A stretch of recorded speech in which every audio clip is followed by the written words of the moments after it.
Paca era una urraca como las demás. Se divertía revoloteando cerca del río y curioseando por algunos balcones del pueblo en el que se había establecido.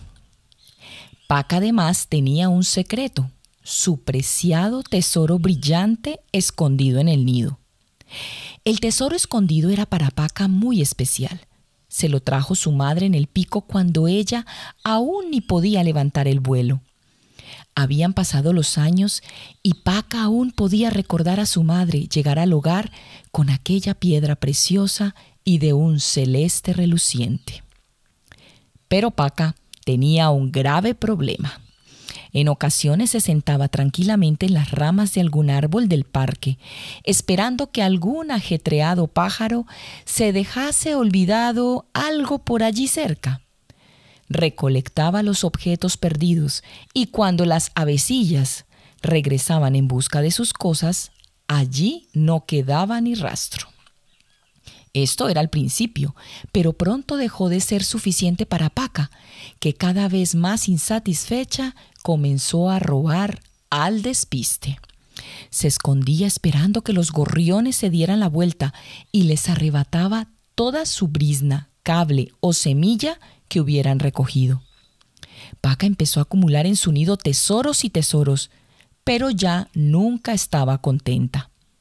Un día, en uno de sus paseos matutinos, sucedió que un gorrión, el gorrión Manolón, se acercó al nido de Paca y le robó su preciada piedra celeste. Cuando la urraca regresó y se dispuso a buscarla entre sus tesoros para deleitarse con sus reflejos, casi le da un patatús al ver que no estaba por ningún sitio. Paca lloró, lloró y lloró. ¿Cómo podía alguien ser tan cruel y robarle su objeto preferido?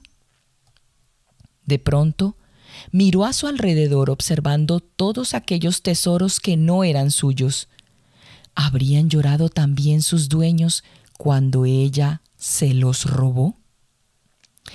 Paca se sintió fatal. Esos objetos no eran suyos. Uno a uno los fue devolviendo a sus verdaderos dueños, que siempre sonreían al recuperar sus tesoros. Cuando Paca veía esas sonrisas, en sus ojos relucían 1000 destellos celestes, como los de su querida y preciosa piedra perdida. Si aún no has escuchado los 6 mandamientos anteriores de la ley de Dios, al final de este video los encontrarás. Y recuerda dejar tus intenciones en los comentarios. Oraremos por ti.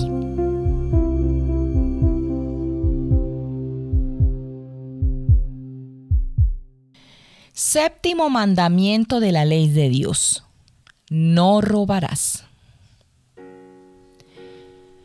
Jesús estaba a punto de partir cuando un hombre corrió a su encuentro, se arrodilló delante de él y le preguntó: «Maestro bueno, ¿qué tengo que hacer para conseguir la vida eterna?» Jesús le dijo: «¿Por qué me llamas bueno? Nadie es bueno sino solo Dios. Ya conoces los mandamientos: no mates, no cometas adulterio, no robes, no digas cosas falsas de tu hermano, no seas injusto, honra a tu padre y a tu madre». El hombre le contestó: «Maestro, todo eso lo he practicado desde muy joven». Jesús fijó su mirada en él, le tomó cariño y le dijo: «Solo te falta una cosa. Vete, vende todo lo que tienes y reparte el dinero entre los pobres y tendrás un tesoro en el cielo. Después, ven y sígueme». Al oír esto se desanimó totalmente, pues era un hombre muy rico y se fue triste. Entonces Jesús paseó su mirada sobre los discípulos y les dijo: «Qué difícilmente entrarán en el reino de Dios los que tienen riquezas». Los discípulos se sorprendieron al oír estas palabras, pero Jesús insistió: «Hijos, qué difícil es entrar en el reino de Dios. Es más fácil para un camello pasar por el ojo de una aguja que para un rico entrar en el reino de Dios». Ellos se asombraron todavía más y comentaban: «Entonces, ¿quién podrá salvarse?». Jesús los miró fijamente y les dijo: «Para los hombres es imposible, pero no para Dios, porque para Dios todo es posible. ¿Qué nos quiere decir el Señor con este pasaje bíblico? ¿Será que Dios llama a todos al desprendimiento total? No, pero sí llama a todos a ser desprendidos, a no poner nuestro corazón en los bienes de la tierra, sino solo en Dios.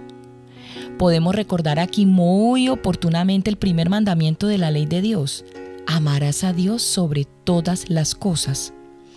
Vemos como no es un mandamiento abstracto, sino que en este tema lo vemos en un aspecto bien concreto.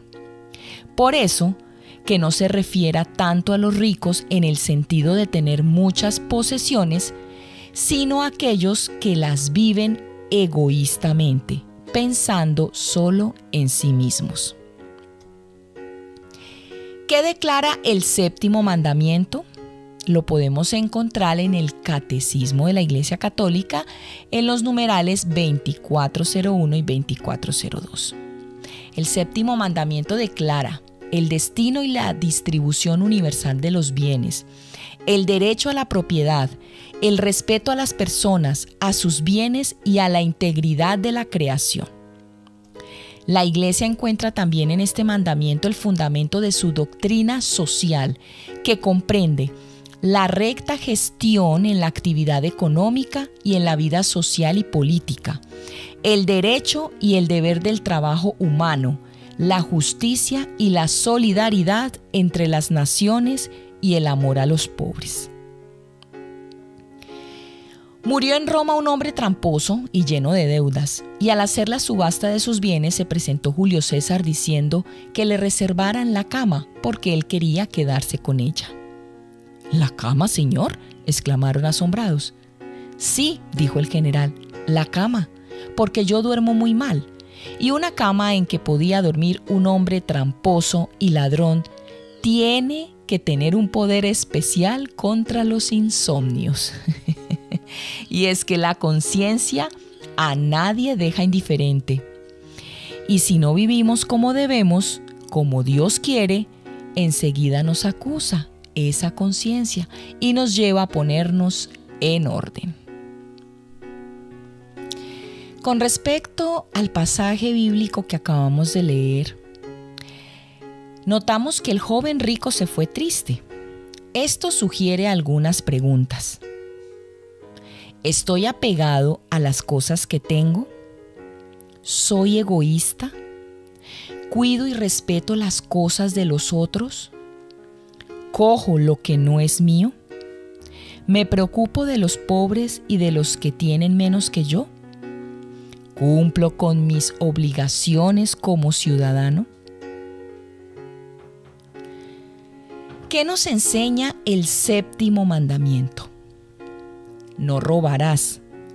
Respetar siempre las personas y sus bienes en todo lugar. Ampliando esta enseñanza de no robarás, tenemos entonces, primero, el plan de Dios sobre los bienes de la tierra. El hombre nace en el seno de una familia, padres, hermanos y otros seres que lo cuidan para que salga adelante. También está rodeado de cosas que necesita para vivir y desenvolverse: comida, bebida, vestido y muchos bienes que hacen posible y facilitan el desarrollo de sus capacidades naturales. Esos bienes, como también la vida, no se los ha dado él, sino que los ha recibido. ¿De quién? De Dios, que es el creador de todo y utiliza a la familia como instrumento de su providencia generosa y esmerada. Pero la condición de este hombre es la de cada hombre, y por tanto los bienes creados tienen un destino universal, son de todos y para todos, y se consiguen principalmente mediante el trabajo. Al mismo tiempo, para seguridad de su libertad y estímulo del trabajo, derecho y deber del hombre, necesita poseer algunos bienes, casa, tierras, dinero, que protegen la autonomía de la persona y de la familia. Es lo que llamamos el derecho a la propiedad privada, que es un derecho natural, es decir, querido por Dios. Por eso, escuchen muy bien, por eso los sistemas que anulan o coartan la libertad, el trabajo y la propiedad privada son antinaturales, porque se oponen a derechos fundamentales de la persona humana. Bueno, y con lo anterior dicho, solo quiero que piensen sobre el comunismo. Solo digo eso. Continúo. Armonizar y tutelar una y otra dimensión, el destino universal de los bienes creados y la propiedad privada, es lo que hace este séptimo precepto del Decálogo junto con el 10º. Es la idea que subyace en la frase de San Juan Pablo II: sobre toda propiedad privada grava una hipoteca social. Porque aunque puede disponer de las cosas, el hombre es mero administrador y debe estar abierto a los demás, teniendo en cuenta virtudes tan sociales como la templanza, la justicia y la solidaridad reclamadas por la condición del cristiano. Segundo, el respeto de las personas y de sus bienes. Teniendo en cuenta esos principios que regulan el uso de los bienes creados, el séptimo mandamiento prohíbe estas actuaciones que atentan contra el derecho del prójimo. El robo, que es quitar o retener una cosa contra la voluntad de su dueño. La usura, que es prestar dinero u otra cosa exigiendo un interés excesivo. El fraude, que es no dar el justo peso y medida o dar una cosa por otra. También prohíbe retener deliberadamente objetos perdidos, pagar salarios injustos, elevar los precios especulando con la ignorancia o la necesidad ajena, la especulación de terrenos, la corrupción que compra el juicio de los que deben tomar decisiones conforme a derecho, el trabajo mal hecho, el fraude fiscal, la falsificación de cheques y facturas, los gastos excesivos, el despilfarro, el cebellé, etc. Tercero, el respeto de la integridad de la creación. Dios no ha concedido al hombre un dominio absoluto y despótico sobre la naturaleza, sino relativo, es decir, un dominio regulado por el respeto y cuidado de la calidad de vida del prójimo, incluyendo a las generaciones futuras. En el trato con los animales es legítimo servirse de ellos para el alimento y vestido, pero no es conforme a la dignidad humana hacerlos sufrir inútilmente, sacrificar sus vidas sin necesidad e invertir en ellos sumas notables que más bien deberían remediar necesidades de los hombres. Escuchen, estamos humanizando a los animales, sobre todo a los perros, las mascotas. Ahí está. Cuarto, obligación de reparar el daño. Cuando se roba o estropea algo produciendo un daño importante en los bienes de los demás, se comete un pecado grave. El pecado es venial si el daño es pequeño. El pecado grave se perdona en la confesión si al arrepentimiento acompaña la intención, al menos, de devolver lo robado o reparar el daño. Si no existe esta intención, el pecado no se perdona. Si ya no se tiene lo robado, hay que devolverlo de los bienes propios o comprar otra cosa igual a lo robado y devolverlo. Si no se sabe qué hacer, pregúntele a su confesor. Quinto, actitud ante los bienes de la tierra. Respecto a nosotros mismos, sabemos que las cosas de la tierra están a nuestro servicio y que las necesitamos, pero hay bienes mucho más importantes. El amor a Dios y al prójimo, demostrado con obras, que son bienes que llevan al cielo. A estos debemos aspirar. Estos son los que hemos de adquirir y conservar con esfuerzo. Respecto a los demás, no se trata solo de no robar. El cristiano ha de compartir sus bienes con los que tienen necesidad, si quiere ser fiel al Evangelio. Entre las diversas formas de vivir el encargo de Jesucristo, podemos señalar ayudar a los demás, especialmente a los más próximos, como son los padres, hermanos, etc. Trabajar o estudiar, si es el caso, porque así participamos en la obra de la creación y unido a Cristo, el trabajo puede ser además redentor. Ayudar a los pobres y necesitados con limosnas y visitándoles para hacerles pasar un buen rato. También tenemos obligación de ayudar a la iglesia en sus necesidades, como señala el 5º mandamiento de la iglesia, que cada uno ha de vivir según sus posibilidades. Por ejemplo, siendo generosos en la ofrenda cuando vamos a la iglesia el domingo. Es decir, las obras de misericordia son para practicarlas. Bueno, y para terminar los dejo con estas palabras del Papa Francisco.